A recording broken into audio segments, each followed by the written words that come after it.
Lai Walbing Road hi bol hlon paina sa thin ma se hei aram nei tu ten an hung ta a thakop mai ti chuan bol hlon pai nep dewa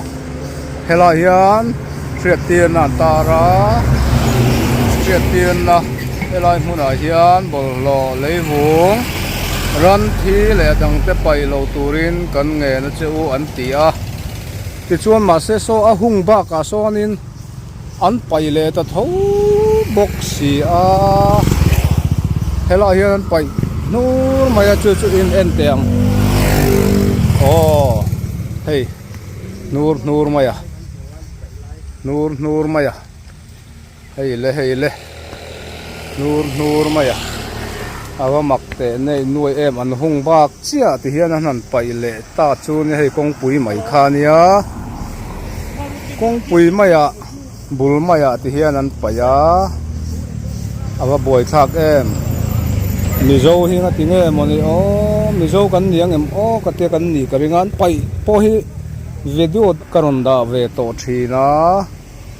tuna hian hei voin hi ni som o voin hi april ni som ni sang ni le som ni paruk thotan ania ti chuan hei Walbing Road ta bol hlo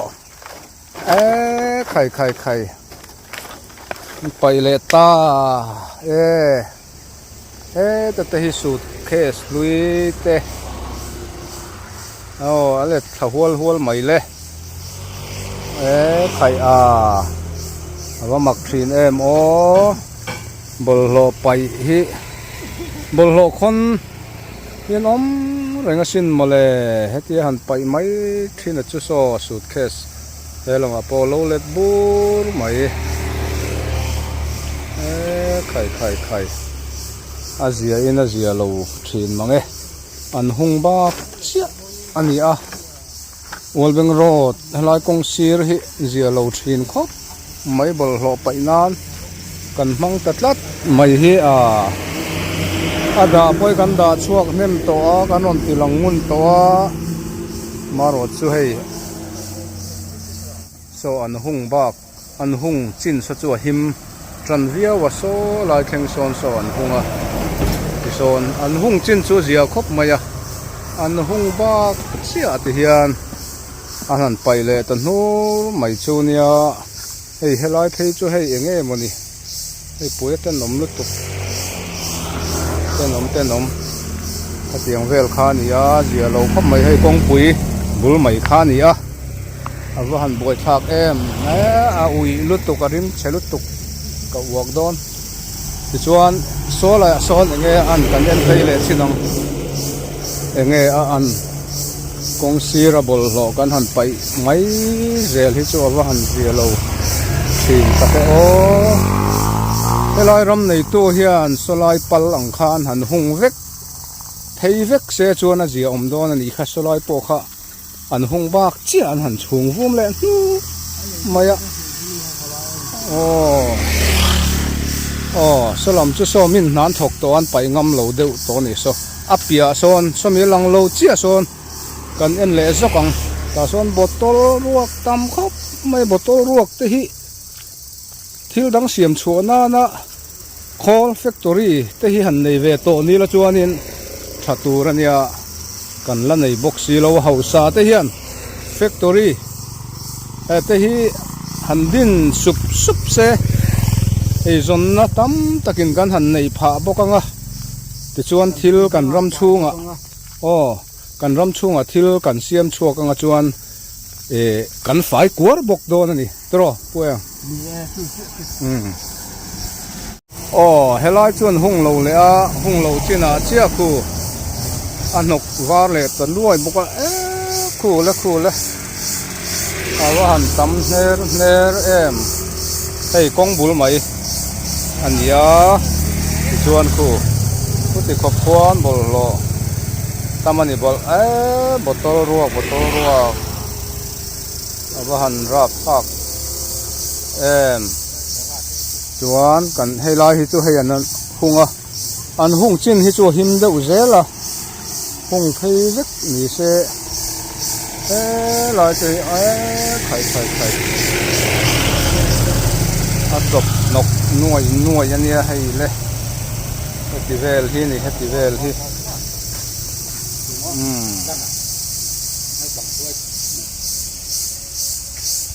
thầy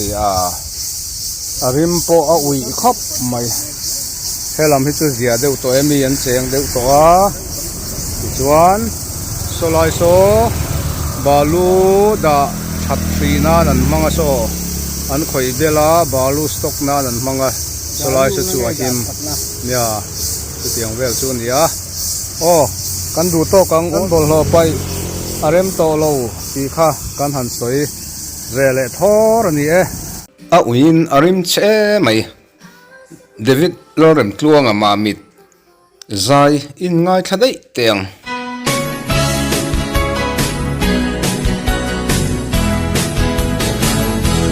sao hi la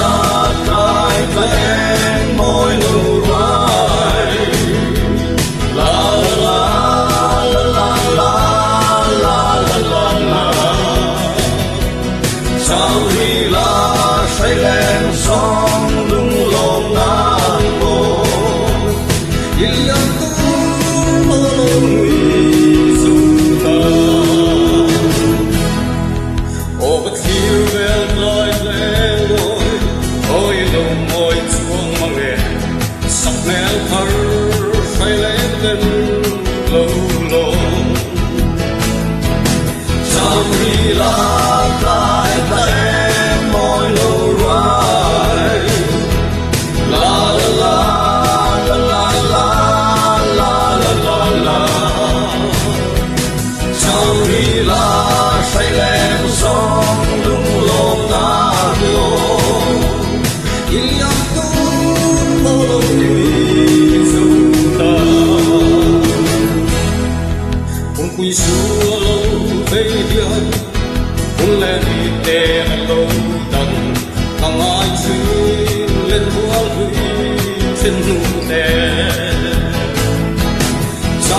lên cô trong đuôi thang dung du lẽ rong hai siêu qua lên cần ăn lô bê lẽ ria ru rong tai sao đi la